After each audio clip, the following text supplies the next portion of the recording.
C'est toujours un plaisir de faire cette reconnaissance avec les gens qui nous sont fidèles. La bicentenaire, c'est une course gratuite, donc on a besoin de nos partenaires. Ils vont donc vous donner leur ressenti du parcours pendant cette petite heure. Le début de parcours cette année était changé un petit peu puisque la route a été élargie. Certaines personnes vont profiter de cet élargissement pour accélérer dès le départ, pour prendre un petit peu d'avance. Après, jusqu'au Haras, le parcours reste le même. C'est très roulant, très agréable, un mélange de terre et de bitume. Les meilleurs vont vouloir se placer très très vite et ça enchaîne aussi après avec les boulevards où on retrouve toujours beaucoup d'espace.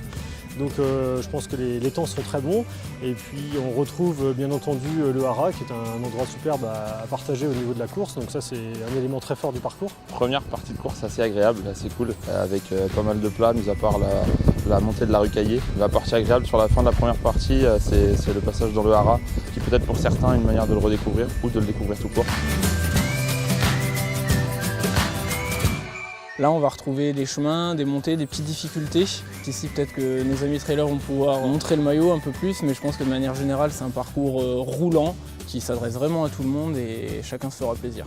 J'ai trouvé que le circuit était beaucoup plus compliqué dans cette deuxième partie. Il y avait plus de virages, il y avait plus de côtes, il y avait plus de dénivelé.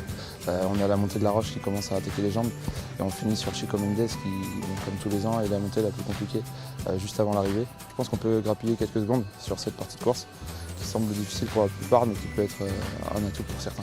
Cette côte est vraiment compliquée et nous sèche jusqu'à la fin.